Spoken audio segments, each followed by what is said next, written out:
Olá, sou Igor Maia e esse é o Lencast, o podcast do Lem. E esta é a segunda temporada do nosso podcast.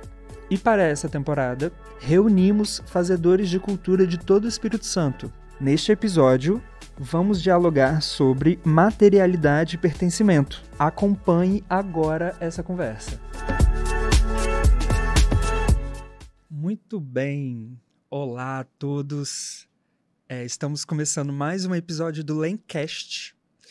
Eu sou Igor Maia e hoje eu vou conversar com um artista visual, Rick Rodrigues, e Amanda Bromochenkel, multiartista, comunicadora e educadora social. E o assunto de hoje é materialidade e pertencimento. Então, primeiramente, saudações aí para vocês, bem-vindos aqui ao nosso podcast. Tudo bem? Como é que vocês estão? Olá, eu sou o Rick Rodrigues, já quero agradecer o convite de vocês para participar desse episódio e vamos lá, né? Olá para todo mundo, sou Amanda, obrigada também pelo convite e bora conversar. Beleza, gente. Hoje vamos falar sobre materialidade e pertencimento. Então vamos lá. A gente observa que artistas estão sempre em busca de materiais cotidianos que possam servir de suporte para suas ideias. Fora os materiais convencionais, que são comuns quando você desenha na escola ou na fase de exercícios do curso de arte, vocês se lembram de algum suporte ou material que não era de arte, mas que em algum momento vocês experimentaram e se surpreenderam com o resultado? Eu acho que essa pergunta, ela dispara para além do material, assim, da prática, né? Do desenho ou da pintura, ela também me desperta uma mudança e um encantamento pelo suporte, pela mudança do suporte. Também o material, mas o que vai suportar essa expressão, né, artística, assim. Então, pensando na minha trajetória, assim, né, que é iniciada no desenho, né? Eu acho que essa mudança de suporte, sair da folha branca, impacta muito, acho que isso me marca muito. E aí usar o corpo, né? Usar as minhas memórias, usar a minha sensibilidade e entender isso como matéria criativa. E também outros materiais, né? Como a maquiagem, por exemplo, né? O batom, o espelho. E, enfim, toda essa gama de possibilidade que não talvez nos é apresentada dentro do contexto, assim, né? Que está mais ligado talvez a uma arte contemporânea do que a uma educação artística escolar, assim, né? Então eu penso que são esses materiais, assim, e suportes. Massa. Bom, eu vou meio pelo caminho da Amanda também, no sentido de que eu sempre tive uma ligação muito forte com o desenho, né? Mesmo antes de entrar na universidade. Então, tanto é que eu sempre ouvia aquela frase, esse menino é um artista. Só porque eu sabia alguma técnica de desenho, assim, de forma muito intuitiva, né? Enfim, sem nenhum estudo. E ali talvez seja também o caminho de todo mundo, começar pelo desenho, mas, bom, como vou falar do meu, eu inicio lá no desenho, né? E aí o desenho convencional, papel, grafite, né? Lápis de cor, aquarela, enfim. E quando eu entrei na universidade, eu fiquei muito encantado pela gravura. Então, ela me seduziu no sentido de como que eu ia transformar meus desenhos em gravura. Então, eu fiquei um bom tempo focado na gravura. E aí, no meio desse caminho, eu fui redescobrindo o meu desenho. Então, eu fui tentando também desaprender aquela técnica de desenho que eu sempre aplicava. E aí, quando eu entro no mestrado, com uma pesquisa muito teórica, eu vou meio que me desvinculando da gravura, porque era um processo muito mais, que me pedia muito mais tempo. E aí, eu fui voltando a assumir o desenho. No meio disso, eu misturo com desenho linha de algodão, então eu vou caminhando para o bordado. E aí eu vejo que no bordado eu posso falar com muito mais facilidade de suportes, assim, porque até na gravura e no desenho eu era muito focado no papel, né? Então, assim, era aquele foco ali do papel. Eu até experimentava uma ou outra coisa, mas o foco principal era sempre o papel, assim, o trabalho final era sempre um papel, né? Tipo, e aí quando eu chego no bordado, que foi justamente quando eu retorno ao desenho e misturo com uma linha de algodão, a linha do grafite, no bordado eu tenho infinitos suportes, né? Eu começo no papel, então já não é um suporte convencional de bordado, e depois eu vou pro tecido, que é o lugar comum do bordado, né? Mas hoje é o suporte que se convida a fazer parte do meu trabalho. Então, eu tenho bordado em caixa de papelão, em caixa de remédio, em sacolas plásticas. E aí, depois, pensando também outros espaços, trabalhos que eu bordo em placas de acrílico e depois vai para a rua, ou em grade e depois vai para a rua. Então, assim, acho que quando eu chego no bordado, eu tenho uma maior segurança de experimentar suportes, assim, sabe?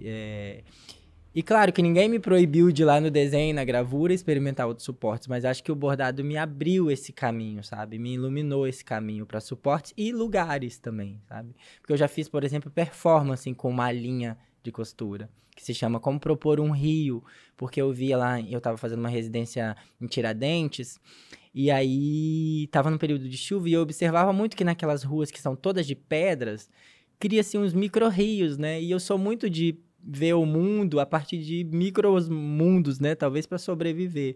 E aí, nessa residência, eu propus uma performance que se chama Como Propor um Rio, que eu ia desnovelando um novelo de linha, criando um rio, assim, no meio dessas pedras, com uma linha, assim, então costurando, né, essas pedras. Então, assim, acho que realmente o bordado é a melhor linguagem para eu falar de explorar suportes mesmo. Beleza. Agora eu achei muito interessante a fala de vocês. Agora eu vou fazer uma outra pergunta, mas ampliando aí o campo para vocês continuarem falando aí desses suportes que vocês usam. Amanda, na sua fala, você falou o seguinte, jogou essa pergunta, né? O que vai suportar essa trajetória artística? E me chamou a atenção, assim. Eu queria perguntar para vocês, a materialidade do seu trabalho artístico tem relação com a sua história, com a própria experimentação de materiais, ou é algo construído a partir de referências acadêmicas, assim? Você ter falado disso, o que vai suportar essa trajetória artística, me levantou essa pergunta, assim, a materialidade do seu trabalho tem a ver com a sua história? Me conta aí um pouquinho. Eu acho que sempre tem, né? Quando eu falo desse suporte, o que é que vai suportar, pensando na arte da performance, assim, né? Acho que a minha última performance, ela se chamou Insuportável, porque eu acho que é isso, assim, eu trabalhei, né, o batom com uma materialidade que está sobre o meu corpo, assim, então eu tento manter o que eu trouxe do desenho, né, que são essas linhas que me acompanham, que são caminhos, né, na verdade. Eu acho que a minha personagem a personagem que eu mais trabalho, assim, né, no grafite, na rua, na pichação, ela traz muito isso da trajetória, né? Então, uma linha passa por cima da outra, porque são caminhos sobrepostos, né? Quantas vezes a gente refaz o caminho para se entender melhor? Então, eu acho que a minha pergunta é nesse sentido, né? Como que a gente dá conta de materializar todas essas experiências que surgem no nosso caminho? E eu acho que a arte ela é uma ferramenta de expressão que tenta trazer de outra forma, né? Numa outra materialidade, num outro suporte, né? Numa outra concepção que não sejam com palavras, né? Essa situação que a gente está atravessando, que a gente é colocado, se coloca, enfim, eu acho que a arte, para mim, ela é esse caminho, né? Então, eu acho que não tem como a arte não refletir a trajetória da gente, né? ela está sempre conectada à experiência do sujeito. E aí, seu Rick, o que você me diz? A materialidade do seu trabalho artístico tem relação com a sua história? Olha, tem. Tem muito, assim. Primeiro, o papel, que eu tenho uma relação muito forte com o papel desde sempre, e acho que o fato de... Aí, pensando a minha história, né? Não tem como não pensar bem lá atrás, de onde eu vim, né? Onde eu cresci, quem estava em volta. E aí, sendo uma criança LGBT no interior, eu tinha muito essa coisa de ficar mais recluso. Então, o papel, por exemplo, era o meu universo, assim. O papel, por muito tempo, foi o meu universo. Então, eu desgastava bastante mesmo o desenho no papel, né? Eu lembro que eu pegava, depois um pouco mais velho, eu pegava as bíblias da minha mãe e do meu pai, cada espacinho, assim, entre os textos, tinham desenhos meus, assim, porque qualquer espaço em branco, assim, eu estava arriscando, assim. E muito linda essa coisa que a Amanda falou de refazer o caminho, né? De refazer o caminho. E eu acho que eu refaço muito o caminho, sabe? Seja esse caminho de literal, tipo Vitória, João Neiva, né? Fazendo sempre essa conexão, que é muito importante pro meu trabalho, sempre voltar. E me remeteu a um trabalho que ele é finalizado com um bordado, mas que tem tudo a ver com a minha história mesmo, que é o principal monte da cidade, que eu tô sempre representando, que é o Monte Negro.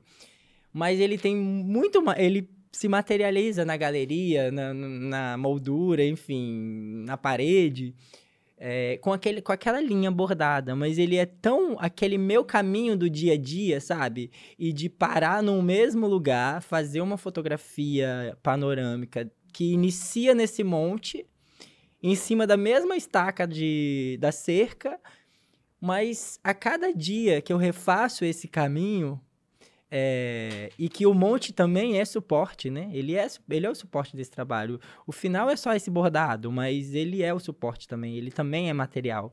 E aí eu parto essa fotografia sempre do Monte Negro, fazendo uma fotografia panorâmica, né? Para depois fazer só a silhueta no bordado. Mas por mais que eu comece que eu inicie o caminho nessa mesma estaca, com a câmera no mesmo lugar, partindo sempre do Monte Negro e pegando as outras montanhas, ele é sempre diferente, né? Sempre um outro caminho. E sim, o tempo todo, assim, o material que eu permito ser convidado para o meu trabalho, que eu já não fico mais procurando materiais. Eu tinha uma ânsia, né, de procurar materiais, assim, qual vai ser o suporte que eu vou trabalhar agora. E aí eu vou deixando acontecer, né? Por nada que um dia eu bordei um pedaço de papelão, sabe? Foi porque eu olhei para aquele suporte, assim, na hora que eu ia meio que descartar, e achei interessante. E a sacola plástica, um dia eu vindo do armarinho que eu compro linha, e eu vi que a linha ali dentro da sacola tinha uma coisa interessante, sabe? Aquela transparência da sacola e a linha, e aí de repente eu tô bordando sacola plástica. E aí nas minhas idas ao rio, à cachoeira, eu começo a ver as pedras, os galhos e sei lá, um dia eu pisei num prato de alumínio dentro do rio, depois de uma cheia. E aí eu peguei esse prato e comecei a limpar, e aí uma amiga veio e me perguntou: o que você vai fazer com isso? Eu falei: eu não sei, vou levar para o meu ateliê e vamos ver. De repente, esse prato que eu pisei dentro do rio virou um trabalho, assim, virou um bordado.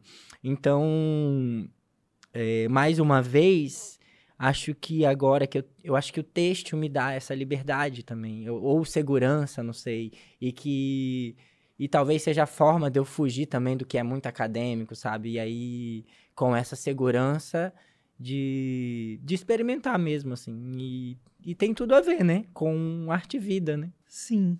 Eu achei muito legal a sua fala. E eu gostaria até de te dar uma oportunidade de você ampliar, assim, trazer mais informações pra gente. Vou fazer uma pergunta direcionada a você, assim. Agora, você falou a seguinte frase, que você já não procura mais materiais, né, como antigamente.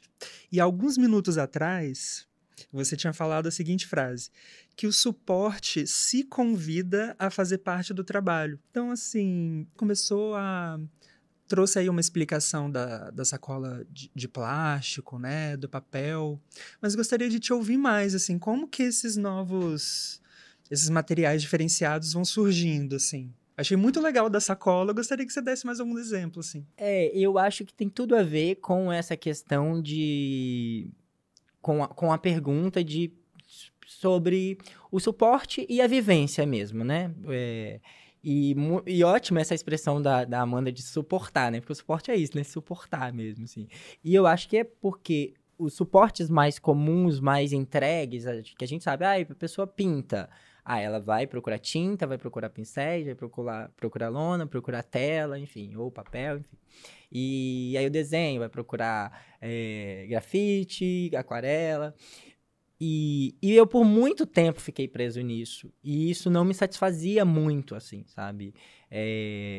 Eu sempre faltava alguma coisa. Não que agora não falte, mas agora eu tenho uma segurança nessa falta, sabe? Tipo assim, pode faltar, o suporte vai aparecer, pode vir a crise poética, ela vem e em algum momento algo se convida a fazer parte desse processo.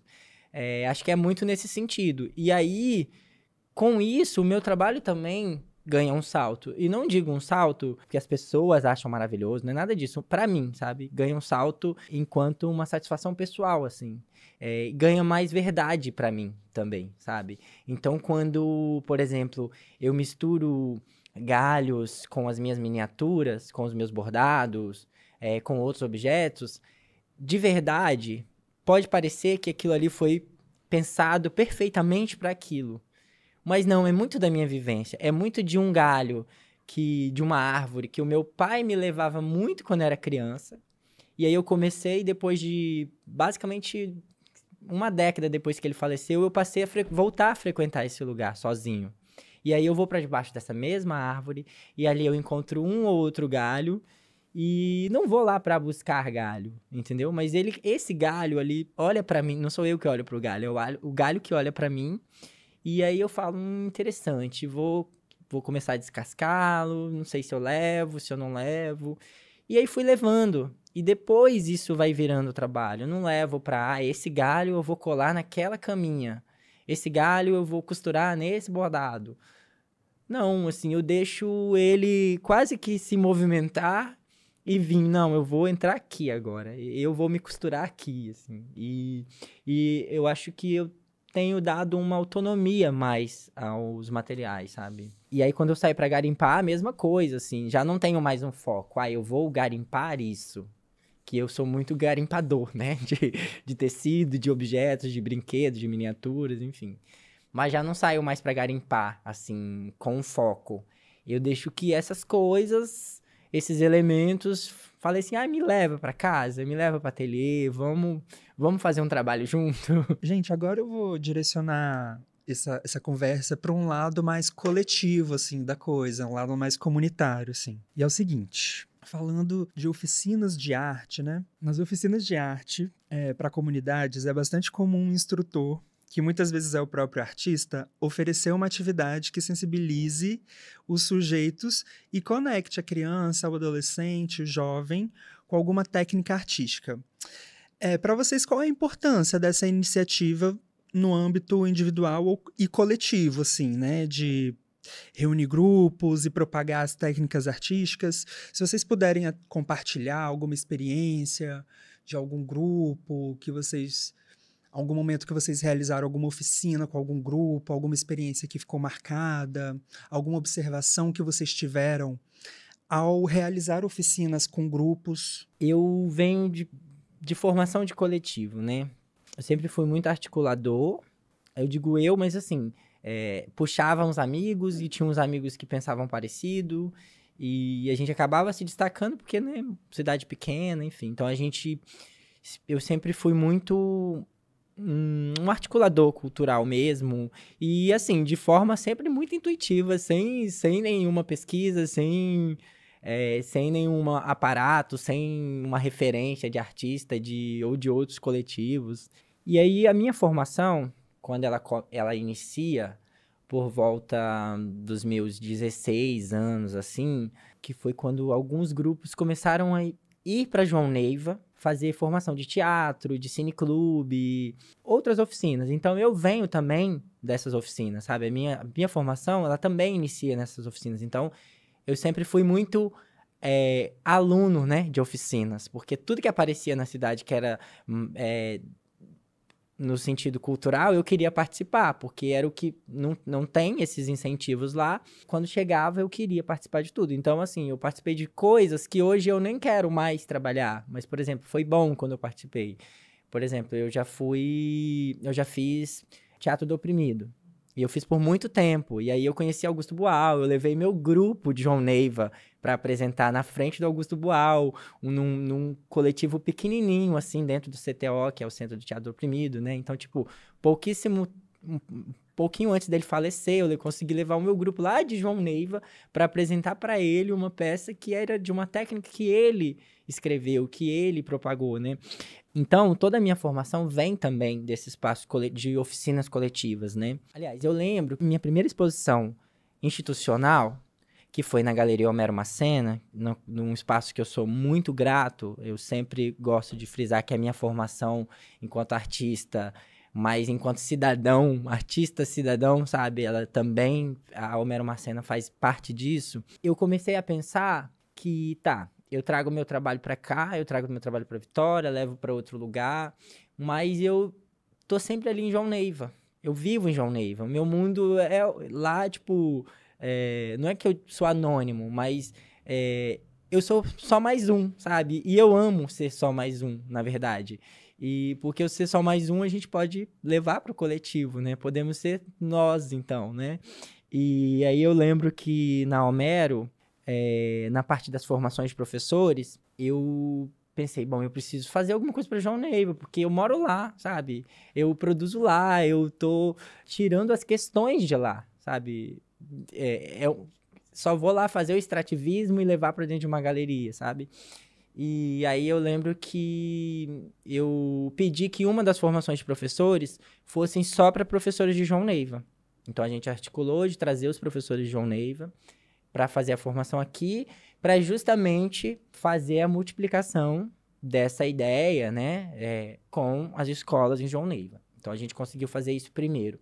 E aí, depois veio um outro questionamento, porque um questionamento vai trazendo outro, né? Tipo, e aí a gente leva a formação para os alunos, a partir dos professores, multiplica para os alunos, mas a exposição está em Vitória. E a gente sabe de todas as dificuldades de transferir turma, fazer transporte de turmas, e isso há 10 anos atrás, mais ainda, né?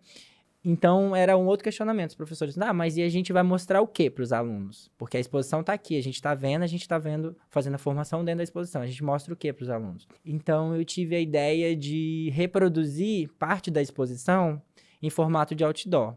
Então, lá em 2016, eu fiz 2 outdoor na cidade, um na frente de uma escola, inclusive, com a reprodução dos desenhos da Homero.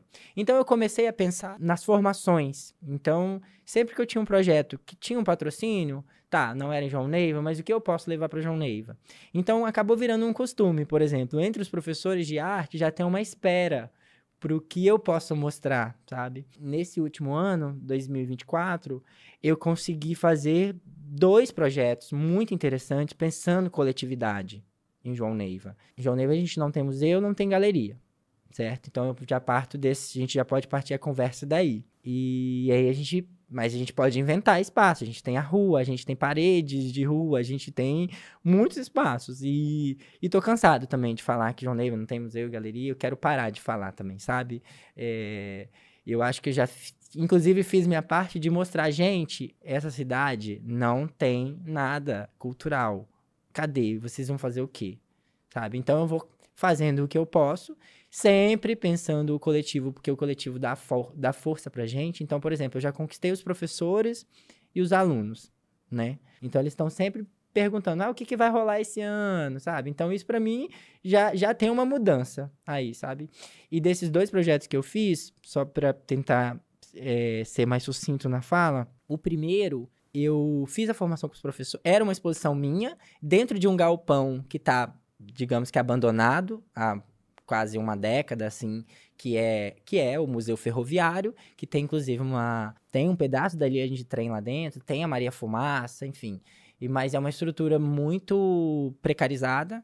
E aí eu reabro esse galpão e faço uma exposição minha lá dentro, com o mesmo tratamento que eu faço em qualquer outra instituição, em qualquer outro museu, em qualquer outra galeria. Mas é um espaço que tem um visual de abandonado, sabe? E também era um chamado para, olha, isso está abandonado. Nessa exposição eu fiz a formação com os professores levaram a técnica do bordado para os alunos, e aí a gente fez uma exposição que era desdobramento com os trabalhos de cada escola. Então, cada escola tinha um painel para fazer obras com bordado, e era com foco no bordado em caixas de remédio. E aí, depois, a gente fez uma exposição em vários espaços da cidade. Então, você passava numa vitrine de uma loja, tinha um mural desse. Dentro do hospital, tinha um mural. Numa agência do banco, tinha um mural. Na biblioteca, na entrada da prefeitura. Então, pensando espaços coletivos também, e espaços de fácil acessibilidade, e fazendo um questionamento de novo, né? Não temos um espaço onde poderíamos concentrar isso tudo e concentrar formações, enfim. E esse último projeto que eu fiz, que foi melhor, mais legal ainda, eu fiquei muito mais realizado, que eu instalei ateliês em todas as escolas do município, e eu fiz uma residência com eles. Então, não são obras do RIC, são obras produzidas pelos alunos das 13 escolas do município, e desde as creches ao ensino médio. E aí surge uma obra de cada escola dessa, uma obra em grande escala, porque é bordada numa grade, e a gente instala isso pelas ruas. Então, tá lá na rua, tá lá em João Neiva, assim. Tem 13 obras espalhadas pela cidade, assim. Massa. E aí, Amanda? Bom, qual era a pergunta mesmo? Brincadeira. Brincadeira. Eu acho que essa dinâmica comunitária, ela aparece para mim muito no contexto da cidade também, né? E engraçado o Rick falar desse incômodo das pessoas comentarem, poxa, João Neiva não tem nada para fazer, mas esse também é um estigma que recai sobre Vitória, e sobre a grande Vitória, né? Eu não sei como é que é hoje, mas há 13 anos atrás, né, na época em que eu também atuava dentro de um coletivo, que foi que eu considero assim, o meu início de atuação, que foi o assédio coletivo, essa fala fez com que a gente... Primeiro que para nós ela não era uma verdade. Essa afirmação, né, de que não tem nada para fazer, quem coloca essa fala e onde essas pessoas estão, né, quando elas se colocam nessa enunciação. Então, a gente começou a ter uma circulação como coletivo, né, como grupo que executava eventos, né, na cidade, assim, a gente fazia projetos nas praças. A gente começou com um festival de música, né, que era o Festival Tarde no Bairro, e a gente fez mais de 25 edições. Em 2012 era uma edição por mês, então sempre em pracinhas diferentes, assim. E a gente começou a se perceber dentro de um âmbito em que existiam muitos coletivos, muitos agrupamentos de muitas pessoas produzindo coisas aqui na Grande Vitória.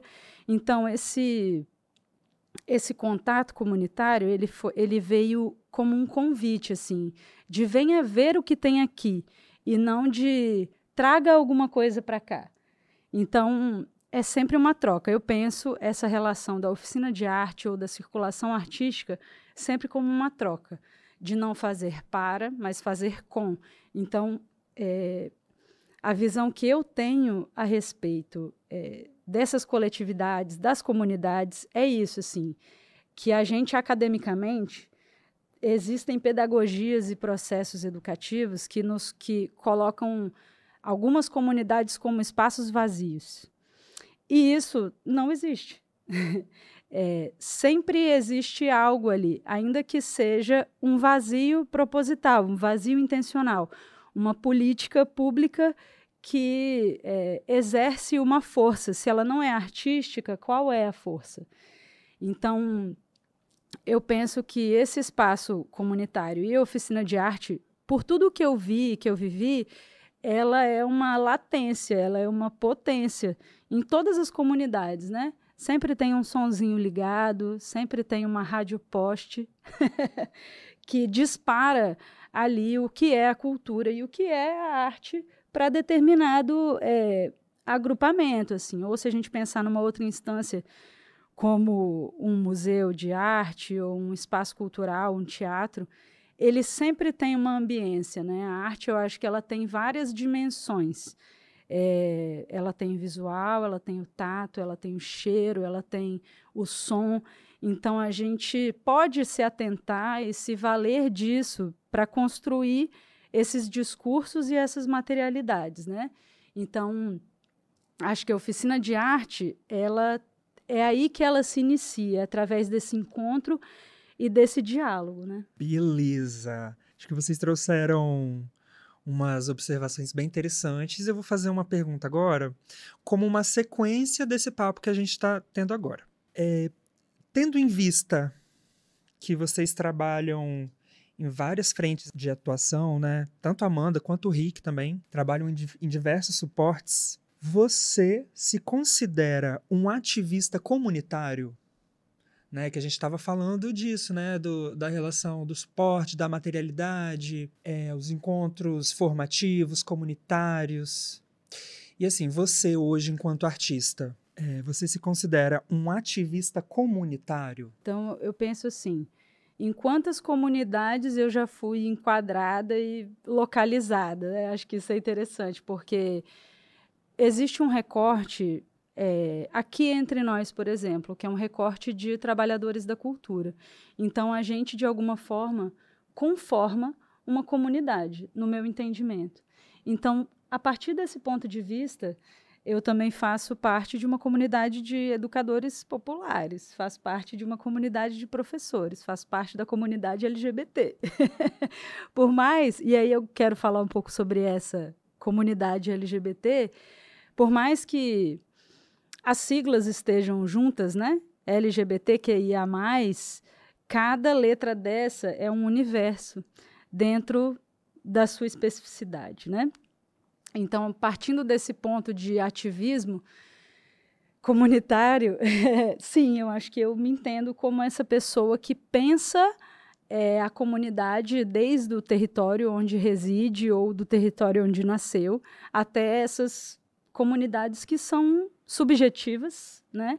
Que tem a ver com aspectos que a gente é construído e se constrói, né, como sujeito, mas também uma comunidade de trabalho, de vida, de execução,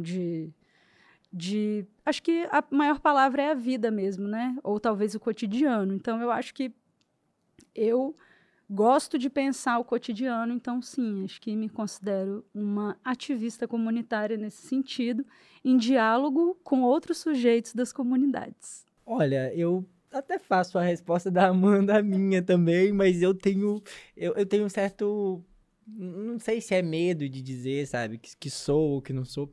Eu sou, sabe? Eu penso nesse sentido também, mas acontece que eu me sinto muito sozinho, sabe? E talvez seja por conta da territorialidade. Então, por exemplo, eu cresci numa comunidade que se chama Curubixá, que é um bairro de casas populares do governo, que eles basicamente tiraram as pessoas que moravam, pessoas pretas e pobres que moravam no centro de João Neiva e colocaram nesse lugar. E tudo bem, que bom, foi maravilhoso para minha formação, mas hoje eu tenho esse entendimento. Poucas pessoas têm coragem de falar isso, acho que só eu e mais um amigo falamos disso, assim. Tiraram pessoas, famílias que moravam a 2 minutos das farmácias, dos supermercados, literalmente do centro, né? Que era no Morro do Cruzeiro, uma escadaria e dava acesso às casas, e colocaram nesse lugar que se chama Curubixá. E eu sempre me vi, assim, nesse lugar de ativista, artivista, sabe? Mas hoje eu me sinto talvez sozinho, sabe? Agora, assim, porque... E ao mesmo tempo, percebo que por onde eu tô passando também, o que eu tenho feito, tá deixando algum rastro. E eu também não sei se eu tenho essa autoestima para sempre afirmar, sabe? Então, eu tento sempre afirmar com um pouco mais de cuidado. Eu quero elaborar isso também mais, sabe? Porque eu quero ter esse benefício de poder elaborar durante esse processo, assim. Mas, sim, assim, em questão de se organizar, de juntar grupo, de dizer, olha, isso tem potencial, vamos uma coisa que a Amanda falou dos vazios, né, das comunidades. Não tem vazio, na verdade, né? E o vazio, quando tem, é muito importante também, porque podemos preencher, enfim, né? Quando eu me deparei com o documentário da Bárbara Wagner e do Benjamin Burkan na Bienal, eu olhei para o meu bairro, sabe? E eu ficava sempre ignorando o meu bairro. E não era nem... Não sei se era vergonha, sabe? Não sei exatamente dizer o que é. Eu quero elaborar isso também. E hoje eu quero falar mais disso para eu poder elaborar. Verbalizando, a gente materializa também, né? E eu vi aquele documentário na Bienal e eu falei, cara, essa obra podia ter sido feita no meu bairro.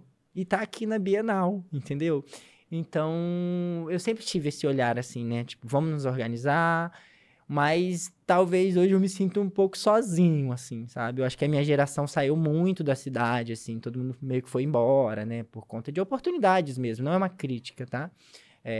Se for uma crítica, é mais ao território e à organização desse território do que e quem tem poder, obviamente, né? Quem tem poder, não tô falando de pessoas que não têm poder. E que a maioria não tem, né? A grande maioria não tem. Eu ia comentar a respeito dessas dinâmicas do poder que o Rick traz, assim, né? E o quanto essa migração, né, territorial, assim, em busca de oportunidades e trabalho e estudo, e, enfim, isso faz com que a gente tensione, inclusive, a nossa noção comunitária. Eu ouvi um tempo atrás uma entrevista do Ailton Krenak e o quanto ele achava surreal a gente afirmar a solidão na cidade, vivendo num prédio em que nós estamos cercados por pessoas, por exemplo, né? Então, a fala dele era essa. Como que a gente se sente sozinho num cercado de pessoas? Então, eu acho que esse trânsito de espaços e cidades e casas, ele faz com que a gente tenha que lidar com essa tensão comunitária, ao mesmo tempo que a gente é cobrado por ter ou não, estar ou não numa comunidade, como que esses laços que são fundamentais, eles são criados, porque eles são criados, né? Mas como na contemporaneidade a gente dá conta de sustentar esses laços comunitários e sustentar as nossas famílias, sustentar as nossas amizades, os nossos vínculos, né? Eu acho que a palavra comunidade, ela também traz essa palavra de vínculo. Então, quando o Rick narra as memórias dele com João Neiva e a forma como ele alimenta, né, a criatividade, o trabalho artístico, eu penso nesse vínculo, né, nesse laço que é invisível, mas que a gente torna visível de alguma forma. Então, eu acho que todos os lugares que a gente consegue trabalhar com dignidade são, de alguma forma, a nossa comunidade também. Legal, ficou bem clara a sua fala. É o seguinte, eu quero pegar esse gancho desse papo agora de território. O Rick trouxe algumas falas sobre bairro, né, o território geográfico mesmo ali onde ele cresceu. Quero pegar esse gancho para conversar o seguinte com vocês. Sendo artistas e mediadores de práticas artísticas, vocês percebem diferenças entre bairros ou cidades do Espírito Santo no que diz respeito à receptividade do conteúdo de arte? E assim, eu tô deixando a bola para vocês fazerem o gol, porque eu sei que vocês já trabalharam com diversas comunidades, né? O Rick já falou aqui alguns minutos atrás que fez um trabalho comunitário, depois outro trabalho com comunidade de alunos, depois com comunidade de professores. A Amanda também já trabalhou em diversos... Vou colocar assim... em diversas cidades, né, Amanda? Então é isso, assim, vocês percebem diferenças entre bairros e cidades no que diz respeito à receptividade do conteúdo de arte? Eu acho que sim, né? Tipo, pensando as diversas experiências de lugares, do que eu tenho proposto no meu lugar, né? Na minha casa, do que eu faço muito em Vitória. E aí também, depois posso fazer um recorte dentro de Vitória, por exemplo. Porque você vai fazer uma formação no museu... você usa uma linguagem, né? Então a gente vai se adaptando a linguagens. Por exemplo, semana passada eu estive num hotelzinho lá em João Neiva de bebês, sabe? De crianças, de bebezinhos até 6, 7 anos. Então, assim, é uma outra linguagem, sabe? E eu fui lá para dar uma oficina de bordado e todos bordaram. Então, assim, uma resposta bem óbvia, assim, tem e curtas, eu diria, claro, em cada espaço tem uma receptividade. E, ao mesmo tempo, a gente também precisa se adaptar a esse espaço, né? Eu não vou chegar com uma linguagem totalmente acadêmica num espaço que eu vou trabalhar com criancinhas. Eu vou falar, vamos bordar, neném, sabe? E é quase que aquela falinha mole de mãe com os bebês, sabe? E aí, numa comunidade, eu acho que você tem que também pensar qual a linguagem num bairro, né? Tipo, qual é a linguagem daquele bairro? Como que eles vão me entender, sabe? Porque a gente chegar com a prepotência de que, eu vou chegar com o meu discurso e você tem que entender. Se você entender, tudo bem. Se você não entender, esse é o meu trabalho. Isso me preocupa muito também. Quando eu bordo a placa de acrílico e coloco no ponto de ônibus, eu poderia ter feito isso no meu ateliê tranquilamente, sabe? Com a minha paz de artista, né? Com toda a segurança, e simplesmente ir lá e colocar no ponto de ônibus e dar as costas. Entendam aí, João Neivenses, como vocês quiserem. Mas não, eu queria envolver a cidade, sabe? Eu fiz um trabalho para a cidade, então por que não envolver de fato a cidade? Envolver essa paisagem, envolver as pessoas, então eu procuro sempre quem? A educação. Primeiro porque tem uma parceria, porque a educação eu vejo como o melhor caminho para multiplicar as boas ações. E aí eu faço formação com todos os professores de novo, aí todos os alunos têm contato, os alunos falam para os pais, para os avós, enfim. Então, é uma outra receptividade do que você vai para dentro de um museu, dá uma formação, ou então uma visita guiada, e aí você tem uma linguagem e que às vezes está cheia de conceitos, aí às vezes são pessoas que já conhecem esses conceitos, já leram sobre aquilo, já tiveram palestras sobre aquilo.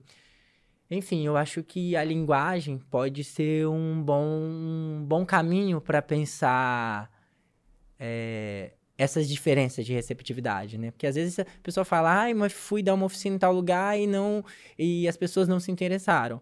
Mas você se adaptou àquele lugar? Você também esteve preparado para essa receptividade? Você pensou aquele espaço, o entendimento das pessoas, enfim, até onde você pode ir, né?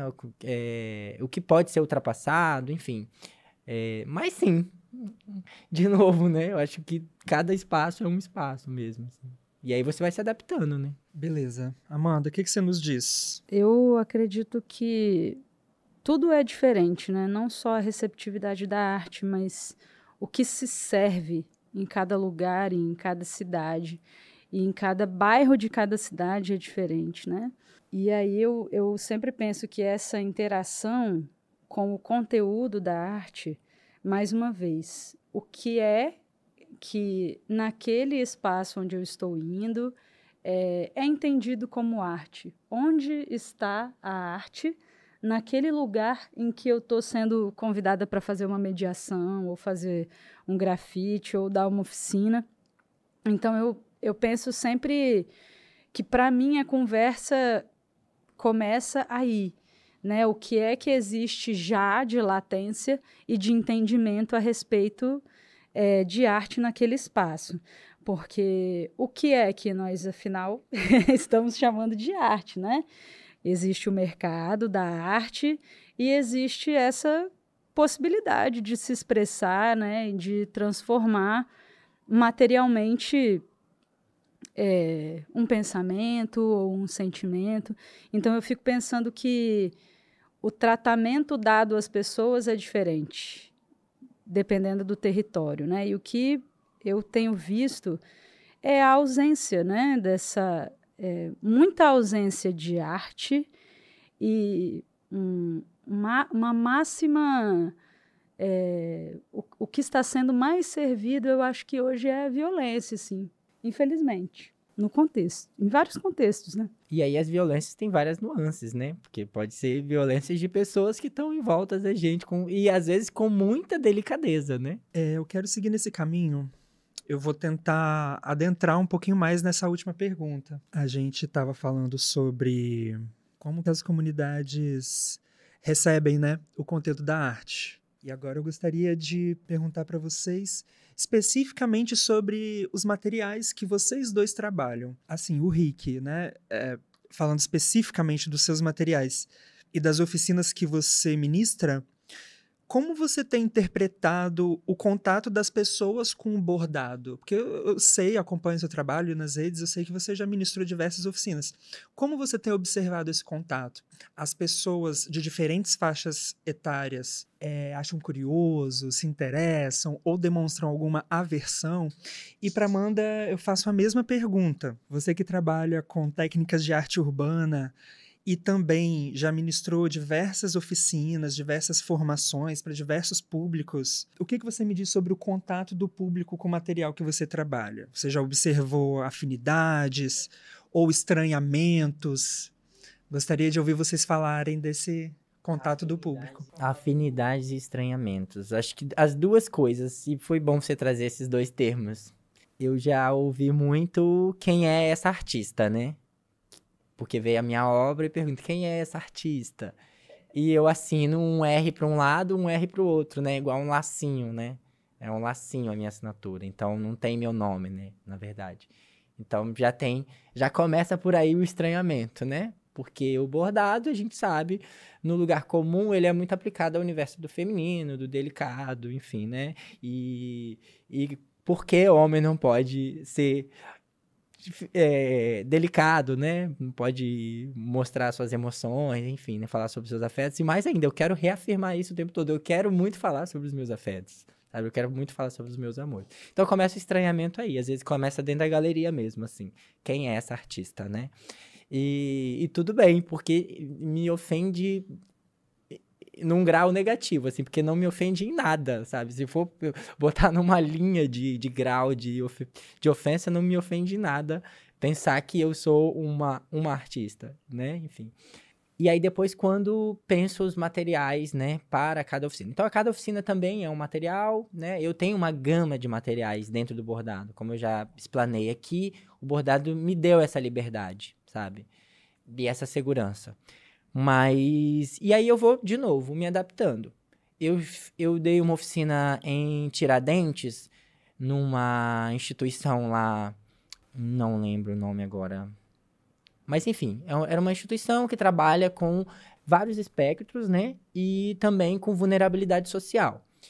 E aí, eu estava fazendo residência e uma das contrapartidas era que eu desse uma oficina nesse lugar. E aí... tinham muitas dificuldades.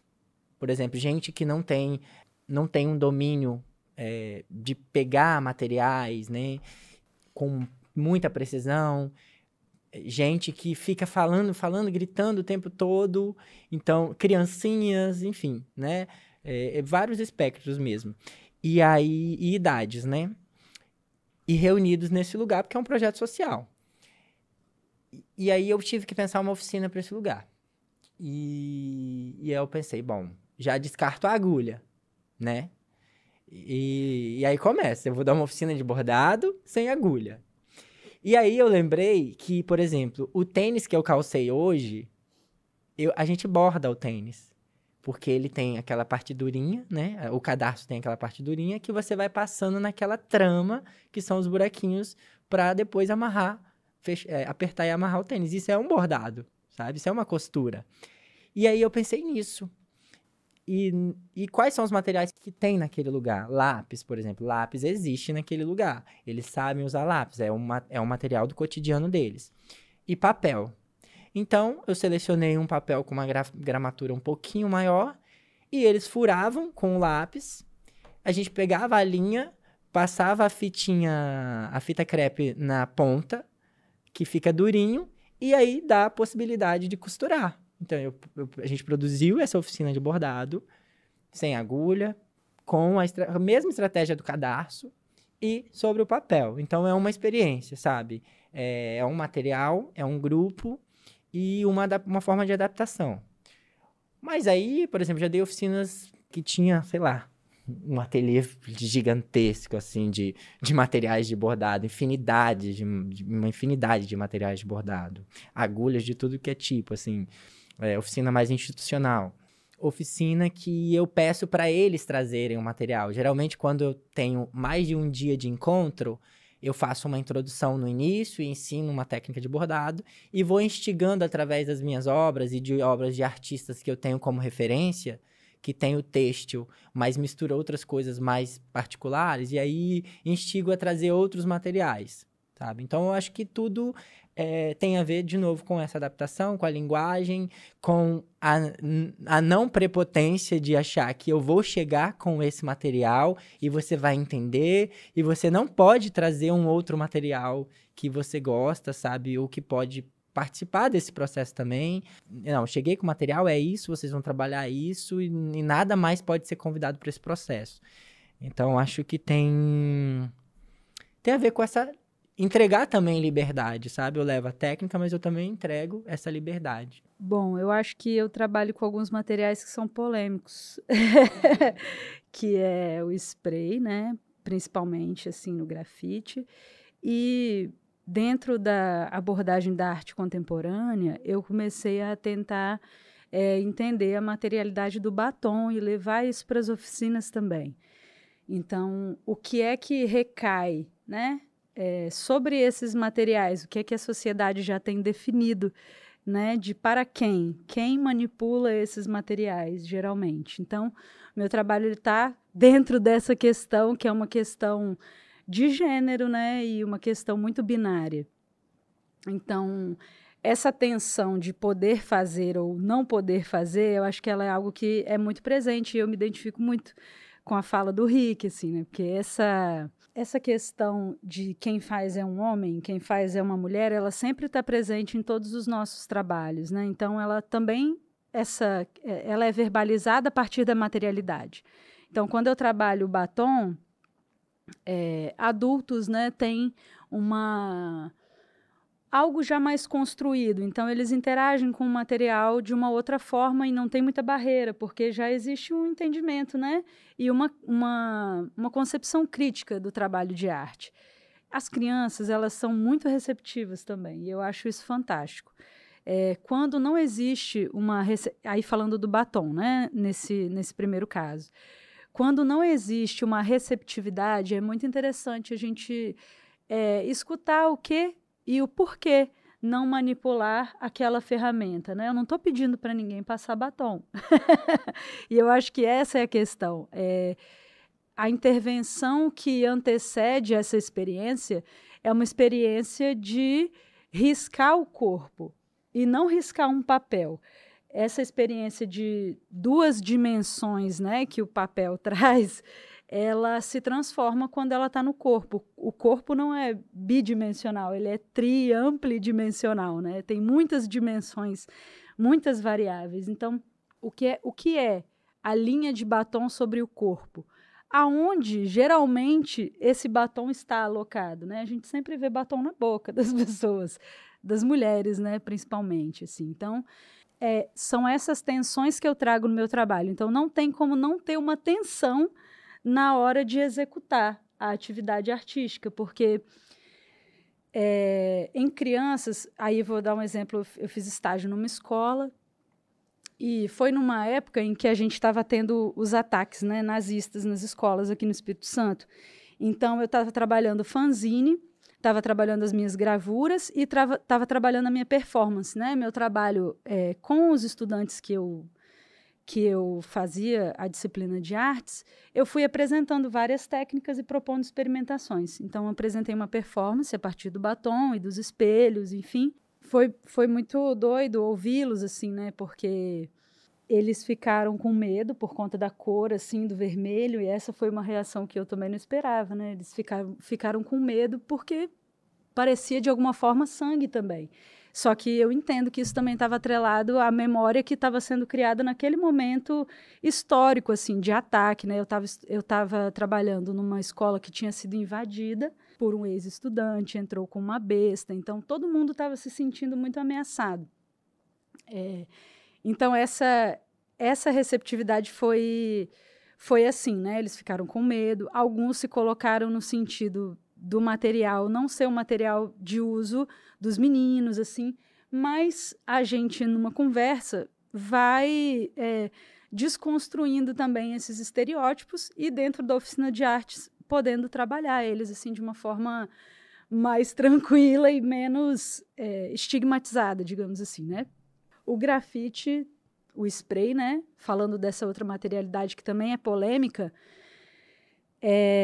ele não desperta uma polêmica em si, ele desperta uma curiosidade. Não é um material que é barato, né? É um material que é relativamente caro, de acordo com os relatos, né? Porque eu não grafitava nem pichava em outra época, né? Nos anos 90, 80, era um material que era muito mais caro do que é hoje. Hoje ainda é mais acessível. Mas o que esse material desperta de repugnância na sociedade, assim, por conta das pichações e tudo mais, quando ele é trabalhado na oficina de arte, ele desperta uma expressão de uma outra forma, porque todo mundo quer rabiscar e todo mundo quer sentir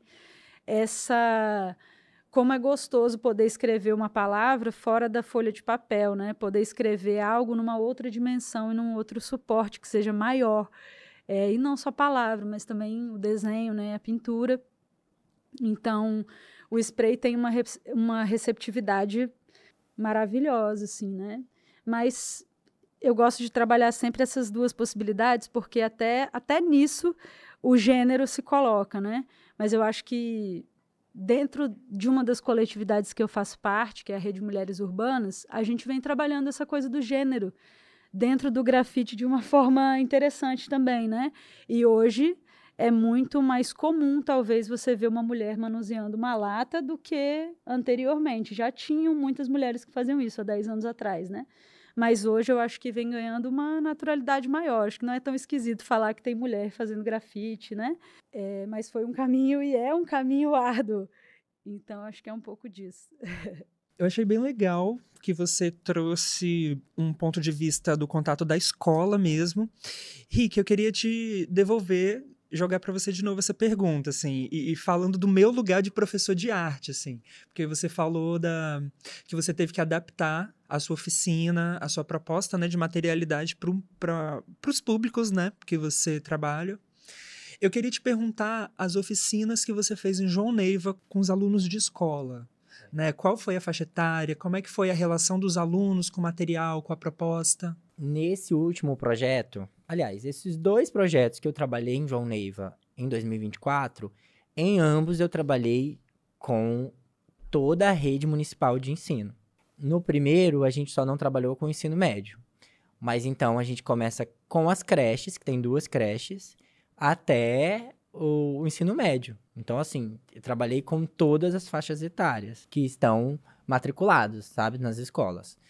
Então, nesses 2 projetos, quem leva de fato para a sala de aula é o professor. Eu levo a técnica e dessa última vez eu consegui colocar na planilha também os materiais. Então, eu fiz todo um material educativo, também físico, sabe? Não só cartilha, só texto e exemplo de imagem, não. A gente fez um material que como era bordado em grande escala, a gente borda com fio de malha, né?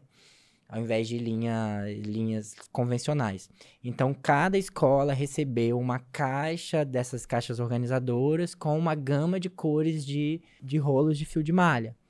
Então, na verdade, quem trabalhou, de fato, nos ateliês foram os professores. Eu ficava nas escolas dando instruções, fazendo essa residência, mas principalmente em 2 escolas, no ensino médio e no Pedro Nolasco, com 2 turmas específicas, porque aí eu fiz um trabalho mais intenso, entendeu? Que aí foi o bordado nas placas de acrílico, com a mesma materialidade que eu faço o meu trabalho.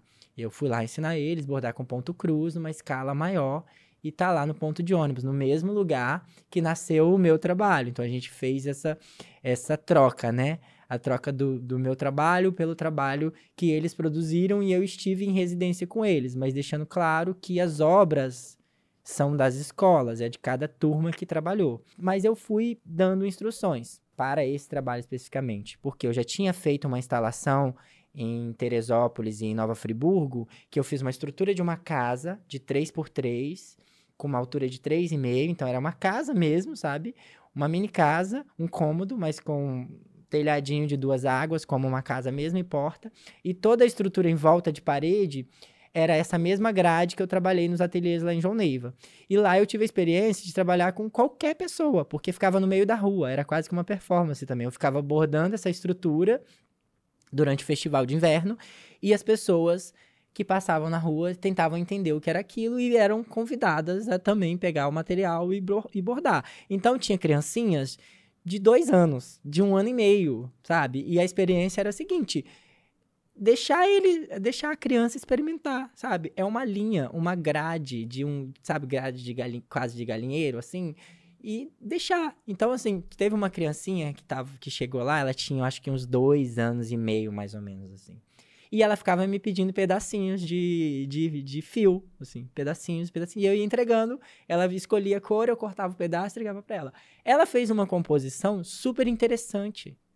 Muito interessante, assim, a mãe dela ficou maravilhada, a mãe e o pai, assim, porque falou, nossa, ela nunca ficou tão quietinha, assim. Eu falei, você pode fazer isso em casa, compra uma telinha dessa, coloca numa moldurinha de madeira, só pra não machucar, e compra umas linhas e deixa ela simplesmente pegava os pedacinhos comigo e ia caminhando por essa... Como quem pega um lápis quando é criancinha e caminha pelo papel ou pela parede, né? Porque é muito comum caminhar pela parede também com lápis. E ela fez isso com a linha. Então, assim, acho que não tinha 3 anos. E aí eu levo essa experiência agora, por exemplo, pro hotelzinho. Eu fiz isso lá no hotelzinho. Eu não fiquei incentivando eles a fazerem. Ai, façam uma borboleta. Ai, façam uma estrela. Reprodução qualquer. Não, aí pediram para eu desenhar bordar uma abóbora. Eu falei, não, vamos passear pelo suporte, como vocês acharem melhor. E aí, no final das contas, fica super interessante. E é super legal. E tem uma coisa de concentração. Então, eu acho que não sei se eu fugi tanto da sua pergunta, mas é sempre pensando que tem que se adaptar a esse espaço que você vai chegar. Não adianta, e se adaptar em diversos sentidos, né? Material, linguagem, sem prepotência de preferência. Eu gosto muito de frisar isso, eu já falei uma vez e eu gosto de frisar isso, que eu quero chegar quase que... eu tô levando material, eu tô levando uma técnica, mas eu quero chegar vazio também, sabe? Eu também preciso desse espaço de preenchimento. E aí, às vezes, quando uma instituição me pede uma oficina, me pede uma coisa muito, sabe, muito enrijecida, assim...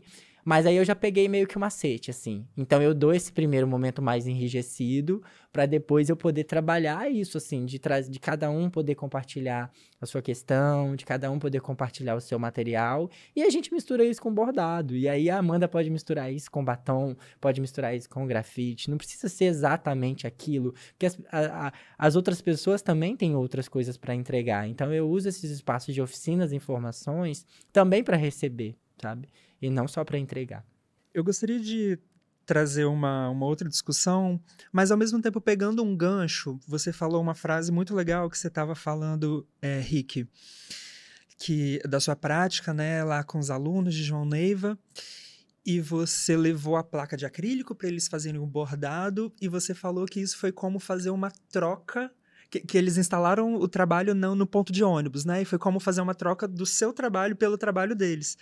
Mas na hora, ao invés de troca, me veio uma outra palavra, que foi uma forma de reverberar o seu trabalho, né? De dar sequência. Não foi uma substituição, foi uma forma de dar sequência, assim. E, assim, seguindo nesse caminho, gostaria de refletir sobre perspectivas e horizontes. É o seguinte, como nós, profissionais da arte e educação, integrantes dos coletivos, devemos encarar a precariedade laboral e as lacunas referentes à oferta e demanda de arte e cultura nas comunidades mais distantes do centro urbano. Existe esperança de uma verdadeira descentralização da cultura? Eu penso que existe esse esperançar, eu acho que ele é prático, né? Vou contar um caso aqui. A gente, acho que foi 2023, na verdade. Eu e mais outras amigas, parceiras aí das artes urbanas, nós recebemos, já que a gente está falando de precarização, né? Nós recebemos um convite de uma funcionária da Secretaria Municipal de Educação de Vitória, que era para ministrar oficina para professores da rede municipal. E o tema dessas oficinas seria a atuação das mulheres no grafite. E a gente perguntou como que seria, né? Que tipo de troca e tal. E era isso, não tinha uma estrutura financeira, nem uma abertura para dizer a respeito de materiais ou das nossas necessidades, assim, né? Porque eu acho que quando você está convidando um profissional para executar um trabalho, existem algumas necessidades que é necessário atender. Então, nós, uma a uma, fomos negando esse convite, porque ele não oferecia nem remuneração e nem... Às vezes nem o transporte, né? Era o transporte e a alimentação que ela nos ofereceu, mas já tinha a metodologia da oficina pronta, os materiais prontos, tudo pronto, e era só a gente chegar lá e dar a oficina, né? Segundo ela. E eu tentei conversar com ela nesse sentido. Eu entendo a distância que existe, né, de você imaginar o que é uma prática artística e de fato, executar ou viver o que você está propondo como experiência dentro de uma sala de aula. E aí a gente conversou, né, de forma coletiva, porque esse contato foi feito de forma individual. E, poxa, a gente também é uma coletividade. E aí, gente, como que a gente vai conversar com essas pessoas a respeito disso?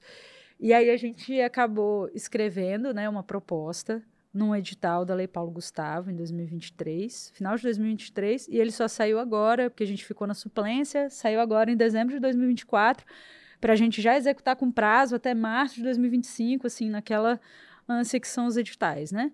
Mas é uma proposta com o recurso é limitado, né? Então, também tem uma participação limitada, tanto de profissionais quanto de professores e educadores que vão fazer parte, que é diferente de você oferecer uma oficina para todos os professores da rede, entende? Sim, eu acho que a gente, dentro desse esperançar que é prático e ele é racional, não é exato, como uma ciência exata, mas eu acho que a gente, a partir do diálogo, a gente pode criar melhores caminhos para que a arte esteja de uma forma mais harmoniosa e mais gostosa dentro do nosso cotidiano, assim. E, sobretudo, pensando no cotidiano escolar, como que a gente faz desse ambiente um ambiente integrado, de fato, com a comunidade, né? Um ambiente que dialogue com a necessidade tanto dos professores, do corpo de gestão da escola, quanto dos alunos, né? A escola não é feita só dos estudantes. Quantas pessoas tem ali trabalhando para fazer com que aquele corpo se movimente e atenda as famílias das comunidades. Mas eu também sinto que existe uma negligência, assim, né? Uma negligência de política pública que não é específica de gestão nenhuma. É lógico que tem gestão que se esforça, né, em precarizar, né, o âmbito da educação e outros aspectos, mas eu penso que essa é uma cultura que, infelizmente, está muito enraizada dentro do nosso país. Assim, o nosso modelo de escola, ele é um modelo que seguiu alguns padrões franceses e europeus, né? Então, a gente tem uma relação com a escola que é uma relação de fábrica, né? De você, enfim, transformar aquele sujeito formatar, digamos assim, aquele sujeito para que ele atenda uma demanda mercadológica ou uma demanda que a gente, né, sabe bem qual é, de uma demanda técnica, uma demanda servil e geralmente também precarizada. Então, eu penso que a gente precisa, nós, né, artistas que trabalhamos outros espaços também para além da escola, eu acho que a gente tem essa possibilidade de repensar, colaborar com o repensamento desses lugares, tanto na comunidade, seja na escola, seja nos espaços de circulação, espaços culturais, né, assim, sejam nas praças, né, acho que a gente tem vivido um momento de se repensar como sociedade, né, o planeta está pedindo socorro, e eu acho que a gente precisa repensar os nossos modos de vida, senão a gente já sabe muito bem onde vai dar, né, incêndio, enchente, está acontecendo ao nosso redor. Já deu. Então, eu acho que não é uma tarefa fácil, né? Repensar o cotidiano, modificar a nossa cultura, o nosso modo de viver e de existir, tirar um pouquinho do microplástico, não vai ser uma tarefa fácil, sabe? descascar mais e desembalar menos não é uma tarefa fácil, sobretudo para quem está aqui na cidade, nos centros, né? A pergunta era sobre descentralização. Toda centralização ela tem uma concentração de poder, de recurso, de tudo. Mas as margens, para mim, têm as grandes soluções, né? Se não existir margem, não existe centro. Quem é que serve o centro? Quem é que abastece o centro? Em vários aspectos, desde o alimento, a transporte. Então, a gente precisa repensar essas centralizações e descentralizações para que a gente não fique numa escala 7/7, né? Tipo assim, 24/7, trabalhando 24 horas, 7 dias na semana. A gente teve essa discussão do 6x1, né? Da escala 6x1, que é muito importante, mas a gente ainda tem pessoas que trabalham no 24/7, que trabalham todos os dias na semana. Então, eu acho que é um grande desafio a gente repensar todas essas relações e como que a gente vai se sustentar com a arte, inclusive, dentro dessa sociedade, né? Sem se destruir. Muito bom, Amanda. Agora eu estou pensando o que eu vou responder. Bom, se é sobre esperança, né? Sobre descentralizar a arte, cultura. Bom, eu não posso dizer que eu não acredito, né? Eu super acredito. É por isso que eu tô aqui. Eu acho que é por isso que a Amanda tá aqui, por isso que você tá aqui. Porque a gente realmente acredita. E mais ainda, a gente sobrevive porque a gente acredita, né? Porque a gente tem esperança, porque a gente tá esperançando. E não porque a gente tem um trabalho de arte, ou que a gente acredite nele, assim. Mas aqui nós falamos tanto, eu quanto a Amanda, falamos tanto da transformação no coletivo, porque eu digo, eu não sei se eu tenho autoestima para dizer que eu chego num grupinho e consigo fazer uma transformação. Mas no final das contas, se a gente ensinou alguma coisa, se a pessoa mostrou interesse, se 5 dessas pessoas mostraram interesse, acho que já é o início, né, de um caminho para talvez uma transformação, pelo menos algum questionamento, né? E, bom, essa pauta da descentralização da cultura, da arte, bom, é a minha pauta, né, de alguma forma, porque, mais uma vez, insisto em estar num lugar que não é o lugar que os curadores vão passar, que os historiadores da arte vão passar, que as grandes instituições vão passar. Quando eu fiz o post desse último projeto lá em João Neiva, eu meio que escrevi meio que isso, assim, muito longe desses olhares, entendeu? Muito longe dos olhares dos grandes museus, das grandes galerias, dos curadores de renome, dos historiadores, mas, sobretudo, muito, mas muito próximo dos meus amores, sabe? Dos meus afetos, daqueles que eu realmente posso ter contato no meu dia a dia, sabe? E que vão ter contato com aquilo ali de forma muito direta, sabe? Seja indo ali, próximo, seja passando pela rua e aquilo, sei lá, aquele colorido atingiu de alguma forma. Então, assim, não tem como eu dizer que eu não acredito, que eu não tenho esperança. Eu tenho. Claro que muitas coisas convergem pra gente desistir. Muitas vezes, não, segue o teu rolê. Faz seu trabalho no seu ateliê, manda pra uma galeria, manda pra um colecionador, manda pra uma instituição. Poderia estar nesse espaço de conforto, mas não é confortável pra mim. Tem muitas outras coisas que me chamam, sabe? E que me dão satisfação. Eu estava apresentando um projeto para um amigo, pedindo uma opinião para ele. E é um projeto que tem tudo a ver com o coletivo e, mais uma vez, com essa descentralização, assim. E ele falou, mas por que você não faz dessa ideia um ateliê para você? Ou isso te satisfaz, assim? Porque eu não vejo a sua obra aí, eu vejo um trabalho que é totalmente coletivo. Aí eu falei, mas é exatamente essa a proposta. Tem a minha aí ele mão falou, aí, então, né? então sua proposta está corretíssima, pode seguir nela, assim, porque ele viu a proposta escrita, né? Ele falou, sua proposta está corretíssima, pode ir. É porque ele estava pensando assim, ele me perguntando sobre saúde mental, né? Sobre, se isso te deixa bem, ou tem que virar um trabalho só seu, assim. Falei, não, esse trabalho eu quero que seja especificamente, eu quero que ele reverbere assim, no coletivo mesmo, assim. Beleza, gente. Eu acho que a gente já tá caminhando para um fim dessa gravação de hoje. Tenho certeza que quem tá ouvindo hoje o podcast conseguiu não só conhecer melhor o trabalho de vocês, né?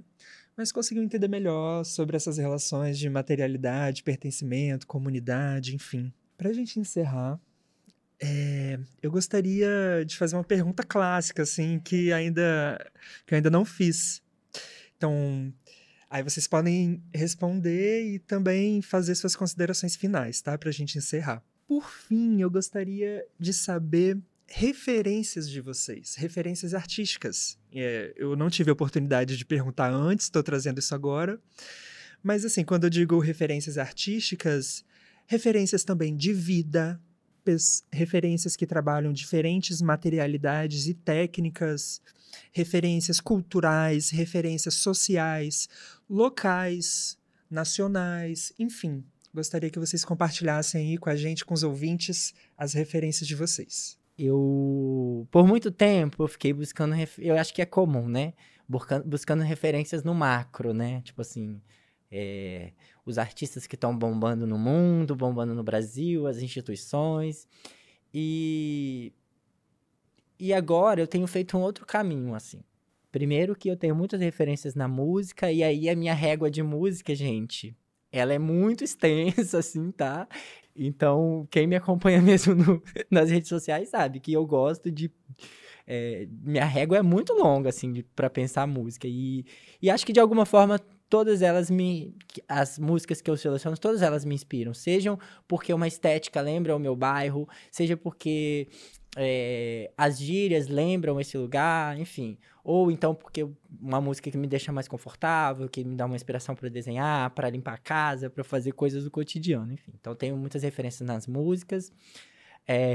Na poesia, eu sou uma pessoa que gosta muito de ler poesia, eu gosto muito de Manuel de Barros, mas, assim, gosto de poetas que se julgam marginais, tipo, poeta Sérgio Vaz moldou o meu caráter, né? Moldou o meu caminho, iluminou o meu caminho, assim. E gosto muito de pensar como em trabalhos, por exemplo, nas artes, dos meus amigos, sabe? De amigos mesmo, próximos, e que eles sejam inspiração. E não porque vai ter uma técnica parecida. Não precisa ter técnica parecida, não precisa ter discurso parecido. Me inspira no sentido de... que não precisa ser no sentido de técnica e linguagem, né? Ou teoria. Me inspiram porque me faz estender um pouquinho mais o céu, sabe? Como diz o Krenak, tipo, me ajuda a cada dia empurrar um pouquinho mais o céu para cima para ele não desabar sobre mim. Então isso também é inspiração.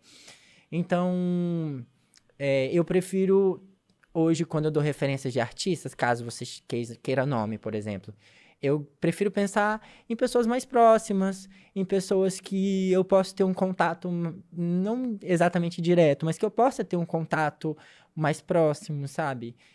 E não ficar sempre tentando buscar referências. Aquela coisa do artista inalcançável, né? Exatamente. Sabe a rede social, de você seguir aquele padrão que você nunca vai alcançar? Então, assim, eu já fujo disso também. Por exemplo, tem um artista que é muito meu amigo de Belo Horizonte, o Marlon de Paula, que é muito a minha inspiração, sabe? Porque é um artista que veio lá do interior também, de uma cidade muito menor que a minha, muito mais precarizada, que fala muito sobre esse território, mas, por exemplo, ele não faz bordado, não faz desenho, faz fotografia, faz performance. Mas como não me dizer que o Marlinho não me inspira, sabe? Me inspira todos os dias. Então, se eu for falar de nomes, eu vou falar de pessoas mais próximas, assim. E claro, se quiser pensar, quem tá bombando nas artes hoje no mundo, assim, a gente até sabe, né? Porque isso é muito divulgado. Gosto muito de música, eu acho que a música me molda bastante também. Mas, por exemplo, quando eu vi a Linda Quebrada a primeira vez, em 2015, eu acho, por aí, e eu vi aquele clipe dela, Bicha Preta, cara, eu falei, como que isso isso pode ser feito no meu bairro. Então, como não dizer que, por exemplo, a Linda Quebrada é minha inspiração? A Linda Quebrada é minha inspiração, sabe? Talvez se eu voltar a estudar numa instituição, eu quero poder citar essas pessoas, entendeu? Como referências bibliográficas e não referências que são inatingíveis, assim, e que só ficam, de repente, ali dentro mesmo do discurso acadêmico, não é possível sair dali. Então, eu tenho buscado mais referências nesses lugares, assim. Olha, eu compartilho muito da visão do Rick, assim, acho que primeiras referências, minha família, assim, meu núcleo familiar, meus amigos, e todas as pessoas que fizeram parte das coletividades que eu também participei, assim, né? Porque é um trabalho que é muito coletivo mesmo. A gente constrói, né? Não que a gente precisa, mas como uma forma de sobreviver, essas relações são necessárias para nós também. Então, eu penso que são essas as minhas inspirações, que são propositivas, que são esse esperançar prático que eu estava falando, né? Mas também tem alguns artistas, né? Brasil, principalmente, que me inspiram muito, assim. Acho que tem um trabalho que eu acho fantástico, que é o trabalho do Anderson Munduruku.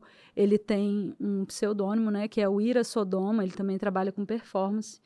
E ele é um biólogo que vive em Manaus, agora ele já está circulando, né, o Brasil inteiro, mas ele, nos governos passados, né, que tinham uma política pública muito destrutiva, ele começou a usar a fotoperformance como uma forma de denunciar os impactos ambientais em Manaus e na região amazônica. Então, como ele também trabalha maquiagem, trabalha a estética drag, assim, né, digamos assim, também é uma pessoa LGBT, eu acho que o trabalho dele me chamou muita atenção, assim, né? E no grafite tem uma moça que eu gosto muito também da estética dela e da forma como ela trata todos os temas dentro do trabalho, que é a Kelly Reis, ela é de São Paulo. A Rede Mulheres Urbanas, né, falando do grafite, assim, acho que todas essas minhas parceiras que formam essa rede, assim, comigo, elas também são muito referência para mim. A galera do Origrafes, Poesia Inútil, eu acho que tem muitas coletividades, né? O coletivo Maruí, que eu também fiz parte, o Assédio Coletivo, são todos coletivos que são propositivos, assim, né? Numa dinâmica cotidiana. Então, eu penso muito sobre isso, mas... E além disso, né? Não mas além disso, acho que a música me inspira muito também a criar. Acho que hoje um trabalho muito forte é o do Baiana System, eu acho eles uma banda, assim, muito completa, né? Tanto do aspecto sonoro quanto das letras. Eu acho que o Russo Passapulso, ele é surreal, assim. Tem a Bione também, que é uma rapper pernambucana, que eu gosto muito das letras que ela escreve, da sonoridade. Enfim, acho que posso listar muitas referências aqui, a gente pode trocar ao longo da vida. Mas eu acho que essas referências, de alguma forma, também acabam aparecendo sempre nos nossos trabalhos. Você falou do Sérgio Vaz, eu amo o Sérgio também, acho ele fantástico. O Ailton Krenak também, a gente citou ele aqui várias vezes. Sim. Né? Então, são pessoas que ajudam a gente a seguir, assim, caminhos, né? Beleza. Prezados, agradeço profundamente em nome do LEM a presença de vocês. Foi uma conversa de muita qualidade. Com certeza vai expandir os horizontes aí de quem vai ouvir esse papo. Vou passar a fala para vocês se despedirem do público, tá bom? Bom, primeiro foi muito gostoso estar nessa mesa aqui, principalmente com a Amanda, porque a gente se vê nos rolês, né? É do mesmo rolê, tá nos mesmos espaços, mas a gente nunca teve uma oportunidade de conversar mesmo, assim. Então, pra mim, foi muito bom. Eu tava pensando durante o processo, assim, nossa, eu sempre vejo a Amanda, sempre vejo o que ela tá fazendo, mas a gente nunca parou de fato, né, pra conversar, pra se entender. Então, agradeço muito, tá? Aprendi muito com você aqui hoje. Bom, agradeço o Len novamente pelo convite, pela parceria, que já foram meus parceiros e são meus parceiros sempre que preciso. E é isso, foi muito bom estar aqui com vocês. Espero que quem nos ouça tenha gostado também. Bom, eu agradeço também. Acho que foi muito aprendizado. Acho que desde do início de pensar, né, nas respostas das perguntas, acho que essas perguntas me movimentaram em diversos sentidos, assim. E eu acho que é isso. Estamos aí à disposição para continuar dialogando. Muito obrigada. O Len agradece profundamente a presença de vocês. E até uma próxima. Tchau, tchau. Até. Agradecemos ao técnico Leonardo da Silva Coutinho e à estagiária Gabriela Hempel Sena pelo apoio operacional, ao apoio do Núcleo de Arte e Cultura e também da Coordenadoria Geral de Tecnologias Educacionais do CEFOR do IFES. Esse projeto foi realizado com recursos do FUNCultura, Secretaria da Cultura, Governo do Espírito Santo.